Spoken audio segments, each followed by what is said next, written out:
All right. Welcome to Take a Breath with Joe and Tom. It is, I believe, January 18th. Yeah, jeez. Uh, yeah. Zipping by already. Busy year so far. Busy year so far. So Yeah. it's good. It's been a long year already. I know.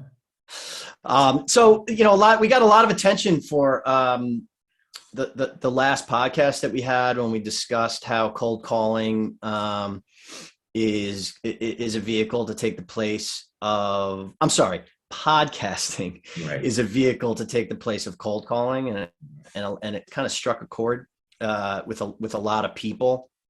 And I just want to talk about that more because I think it's worth it.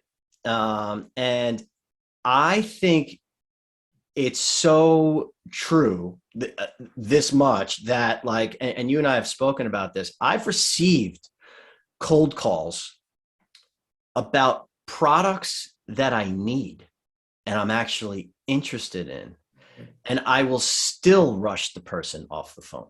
That's how much I hate cold calls. Yeah. You know, It's funny because there's been such a shift in the way companies sell.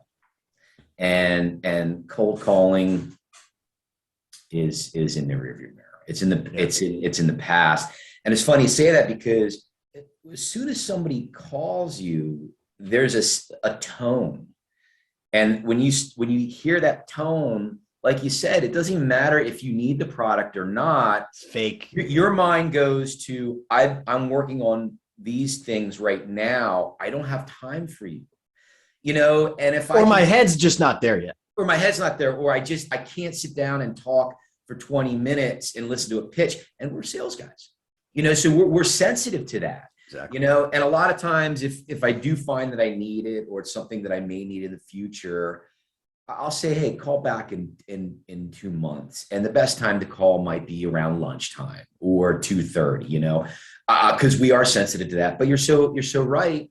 When I feel that tone, that cold calling tone, I don't know. I don't care who's on the other line. I change gears and I do the same thing.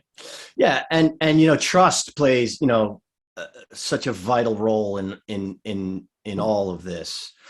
And this was another so just our audience knows throughout the week I jot stuff down on a doc, Right? And Tom really has no idea what we're going to talk about in these podcasts. So the next one that I wanted to go over was, it kind of plays to the fact that people don't like to be caught off guard, but how Right. in the sales process, trust is everything, right? It's almost like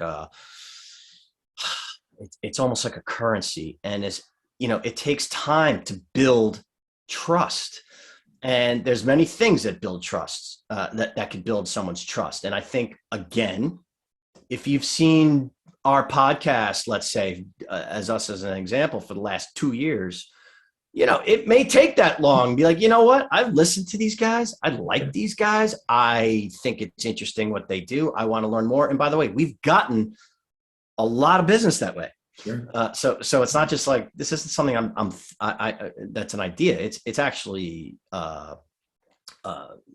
real. So trust is one. Another one are stories.